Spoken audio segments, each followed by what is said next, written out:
Ah, London. A city steeped in history and draped in the grandeur of its architectural marvels.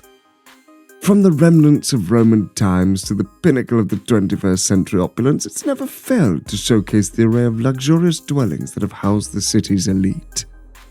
But have you ever thought about what the biggest and most awesome houses in this metropolis look like? I know I have. So, today, we're going on a fun trip. No, not just around London, but inside its 5 most lavish country mansions. Welcome to Old Money Lives, where we explore the lives and homes of those beyond our normal reach. Number 1. St. Saviour's House.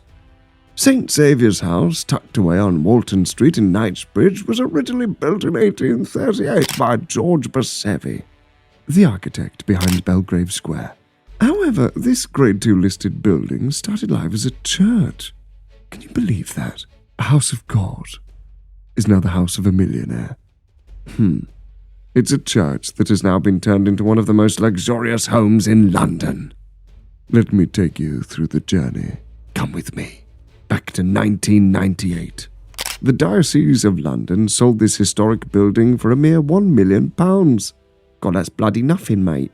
Fast forward to 2019, and it was on the market for a whopping £55 million. Later reduced to a mere £44 million. While the price did in fact skyrocket, the transformation of the structure in itself is also nothing short of miraculous. The man behind this change, you ask? Alain Boublil, the writer of Les Miserables and Miss Saigon. He owned it for 6 years before selling it in 2009 to a Thai businessman who invested another £10 million in renovations. Of course he did. The house itself is a marvel. Imagine stepping into a great room with 40-foot vaulted ceilings. The property spans over 12,102 square feet and includes 7 bedroom suites. Oof, nice. But that's not all. There's a glass elevator. Glass elevator? How very Willy Wonka. Do you know we spoke about Willy Wonka in the last video? After you finish this one, you should check that out. Anyway, there's parking for 3 cars and an entire floor dedicated to leisure. Yes, you heard that right. A swimming pool, home gym, treatment room, sauna, steam room, and even a media room with a bar. What's fascinating is the blend of the old and the new. The original church features, like the stone pillars, are still there. But now they're part of this lavish modern home. It's a perfect example of how history can be preserved and celebrated in today's world. And the location, just yards from Harrods and a 2-minute walk from Brompton Road.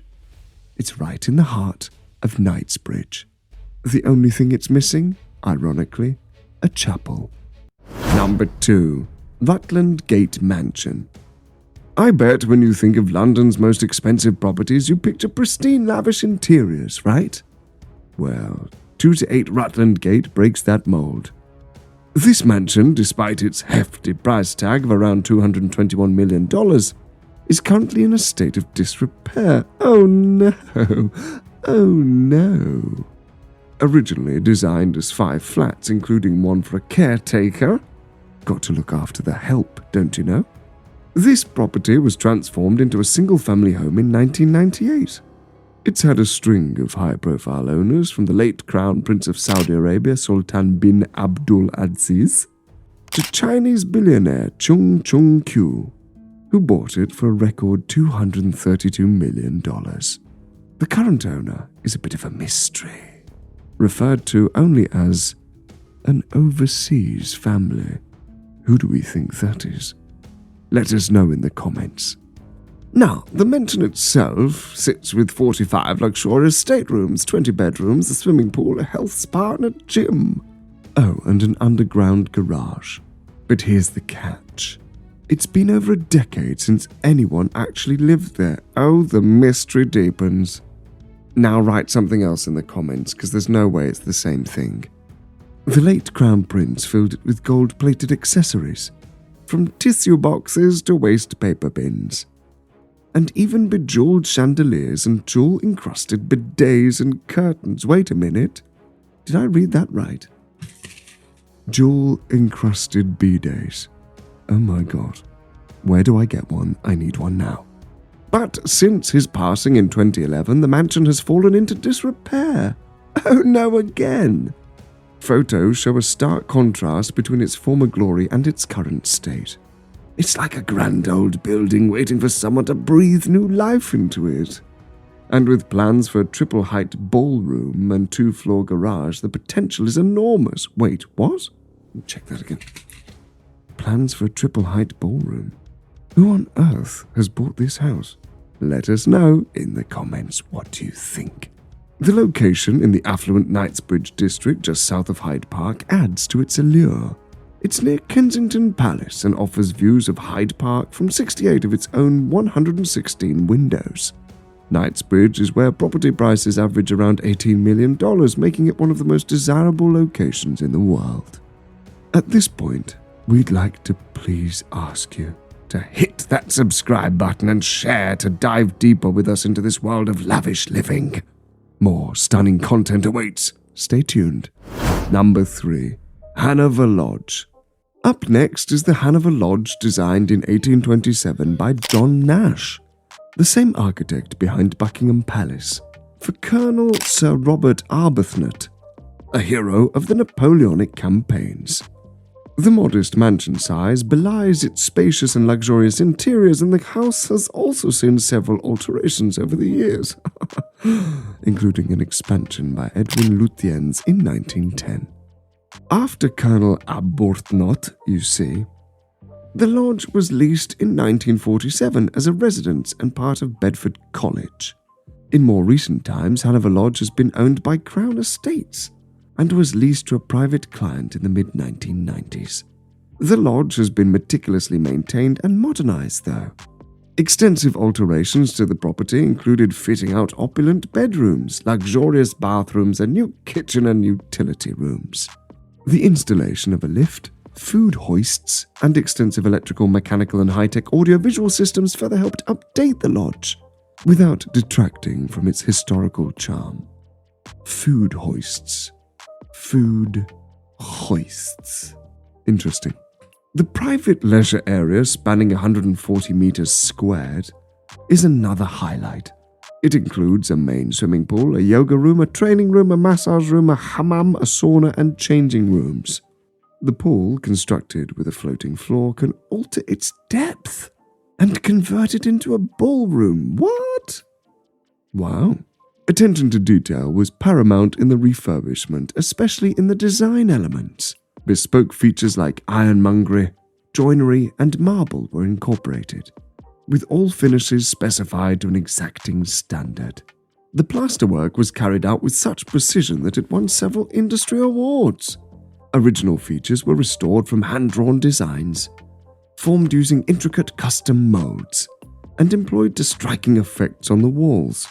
The neoclassical Lutyens ceilings and covings in various rooms were painstakingly reinstated to their original glory. The finished project also includes external elements like a new portico, entrance kiosks, extensive landscaping, and the creation of terraced areas. Number 4. Egon House. Egon House in Primrose Hill, once the London abode of the famed director Tim Burton. Oh, I know him. I know this one. Is a marvel of modern architecture and design. This 5-bedroom house, sprawling over 13,000 square feet, was inspired by Pierre Charouz's iconic Maison de Verre in Paris, featuring full-height cold-pressed bronze windows and a glass brick facade. These elements create a dramatic interior that's both visually stunning and deeply personal. The house consists of 2 interlinked buildings, each looking onto a private central garden courtyard, joined at the lower ground floor level. Tim Burton, known for his gothic fantasy films, rented it for several years from 2016, using part of it as his creative studio. Absolutely no way there's creepy stuff in there. Nope, it's going to be completely normal. Research Tim Burton on Google, I dare you. Here he completed the 2019 film Dumbo for Disney. The house's spacious open-plan interiors, generous ceiling heights, and floor-to-ceiling glazing on all floors make it an ideal space for both living and creative work. The east wing of Egon House features a dramatic double-height grand salon, reminiscent of the Art Deco hall at Eltham Palace. This salon leads into a leisure suite, including a swimming pool that doubles as a cinema room, complete with a mechanical floor and waterproof screen. Of course it does. The first floor of the east wing... Wait, what? The first floor of the east wing? What is this? Beauty and the Beast? There's an east wing. Don't go there. Don't open the door. Don't find the rose in the bell jar. He looked better as a beast, didn't he? Anyway, spanning over 2,000 square feet, it's currently configured as the principal bedroom suite. The second floor houses a glazed orangery, perfect for a large home office space. When Tim Burton lived here, he used the east wing for work and the west wing for accommodating executives and staff working on his films. What many don't know is that the site initially served as stables and barns for shell casing manufacturing during World War I. Humble beginnings, eh? Later, it was used by express dairies for milk production, from cows grazing on Primrose Hill until the 1950s. Wow. It's all posh now, but back then it was all just a pile of rubble. Interesting buildings. In the 1970s, it then transformed into the Mayfair Recording Studios, where artists like David Bowie, The Clash, and Pink Floyd recorded hit records. The house, completed in 2016 after 6 years of design and construction, features craftsmanship largely by English artisans. Its staircase, made from pitch pine and grout mixed with Portland stone, Lebanese cedar combined with Italian marble, bespoke custom-designed kitchen, and museum-grade bronze track lighting, are just a few examples of its exquisite details. £20 million is the sticker price for this fusion of industrial and traditional home decor, making it a unique and coveted property in London. Number 5. Grovelands. Last, but not least, we have Grovelands in Totteridge Green. You drive in, there's this gatehouse, right? Well, it's got its own bedroom, kitchen, and even a garden. Look, it's perfect for someone who likes privacy. Or maybe even for your security person to keep an extra eye on things. Now, the main house, Grovelands, is something else. You walk in, and there's huge hallways there with a water feature that draws your eyes straight to the garden. To your left, there's a massive reception room with sliding doors that opens up to the whole length of the house. And there's a cinema room too. Did I mention the cinema room? There's a cinema room. Perfect for movie nights, right? On the other side of the hall, there's this big dining room that leads to a patio and a kitchen that's out of this world. It's got everything you could need and more. There's also a TV room that's great for hanging out with family or friends or whatever. Upstairs, the master bedroom is like a luxury hotel suite. It's got 2 dressing rooms and a balcony overlooking the grounds. There are 2 huge ensuite bathrooms too, and there are more bedrooms, all with their own bathrooms and walk-in wardrobes. But are there bidets covered in jewels? That's what I want to know. But wait until you hear about the lower ground floor. There's a bowling alley, there's a massive gym, a bar, a salon, and even a sauna. It's like you never need to leave the house. The grounds are about 11.5 acres, so you've got loads of privacy. Loads, darling. Don't worry, loads of privacy. No one will know a clue what you're doing. They'll just be looking at you on your balcony from the grounds. Oh, there's a big swimming pool, a jacuzzi, and even a 6-hole golf course. The cherry, on the top, there's a borehole that takes care of watering the gardens and the golf course. A borehole. A borehole. Interesting. Click subscribe.